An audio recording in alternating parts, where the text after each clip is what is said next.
Joseph de la Capelle, catholique et légitimiste. Un menuet politique.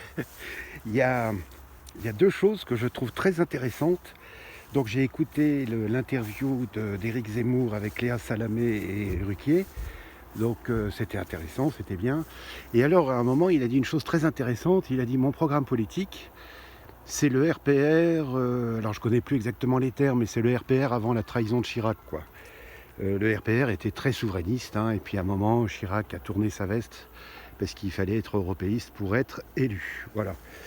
Donc j'ai trouvé ça très intéressant. Donc je trouve que comme parti politique, ça serait très intéressant, le RPR, comme ça pour la multitude des républicains en France, ça serait Rassemblement pour la République, et pour les légitimistes, ça serait Rassemblement pour le roi. Donc ça serait très bien. Et donc ce parti, ça serait bien qu'il y ait à l'occasion de la candidature, si à la candidature d'Éric Zemmour, qui est un grand parti comme ça, de droite. Et par contre, il faut vraiment faire attention. Il y a une chose qui devrait être interdite, c'est que des gens adhèrent et soient membres soit du Grand Orient, soit même de la GLNF et tout ça. Pas de francs-maçons, pas de francs-maçons. Parce que les francs-maçons appartiennent à un ordre qui est contre l'Église et contre le roi. Et donc, qui sont pour la liberté de penser, ils ne sont pas pour la pensée libre. Voilà, donc on ne pourra rien faire avec ces gens-là. Et ils sont forts, et ils sont très forts en dialectique. Et on se fera avoir. Donc il faut vraiment se défendre. Enfin voilà mon opinion. Mais le RPR, ça me va très bien. C'est parfait. Et puis j'ai connu cette époque, bon, il y a longtemps. C'était, je trouve ça très sympa. Alors il y a aussi autre chose qui fait partie du menuet politique. Il y a aussi une alternative qui serait intéressante. Donc nous sommes le 14 septembre 2021. En France, c'est un peu chaud. Il y a des émeutes. Il y a le climat politique est un peu tendu, on va dire.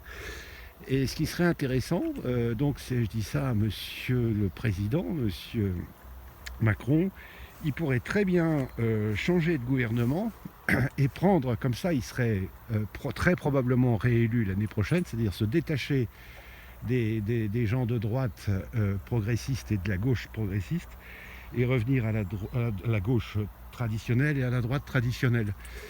Et donc, vu les événements et vu les choses qu'il y a à faire pour sauver la France et tout, prendre Éric Zemmour comme Premier ministre. Et comme ça, sa campagne de l'année prochaine, elle est gagnée. Et en promettant pour sa campagne présidentielle de reprendre Zemmour comme Premier ministre. Voilà, parce que dans ce qu'il représente lui, ça va être quoi après? Ça va être Bayrou, ça va être, vous voyez le truc, quoi. Enfin, je veux dire, ça va pas être, ça va pas gagner, quoi. Puis comme la majorité des gens votent pour lui parce que bon, parce qu'il présente bien et que voilà, et il est un peu martial et tout ça, hein, c'est les grands-mères de 70 ans, 75 ans qui sont pas très intelligentes. C'est la majorité des gens qui votent aujourd'hui, hein, c'est ça. Donc moi je trouve que ça serait une bonne idée de prendre Zemmour. Et je trouve que j'imagine encore plus Éric Zemmour en Richelieu qu'en Louis XIV, quoi. Louis XIV, aujourd'hui c'est Louis XX, quoi. Enfin voilà. Donc un petit menuet politique pour réfléchir, pour donner aux gens des éléments, voilà, de réflexion. J'ai probablement tort, hein, mais c'est voilà. À très bientôt à tous. Sainte Jeanne d'Arc, Saint Padre Pio, Notre-Dame de Boulogne, Notre-Dame de France, tous les saints et les saintes de France et de Navarre, tous les saints et les saintes de l'Empire français, priez pour nous, et tous les saints et saintes de la terre et de l'univers, priez pour nous. À très bientôt. Deus et Rex.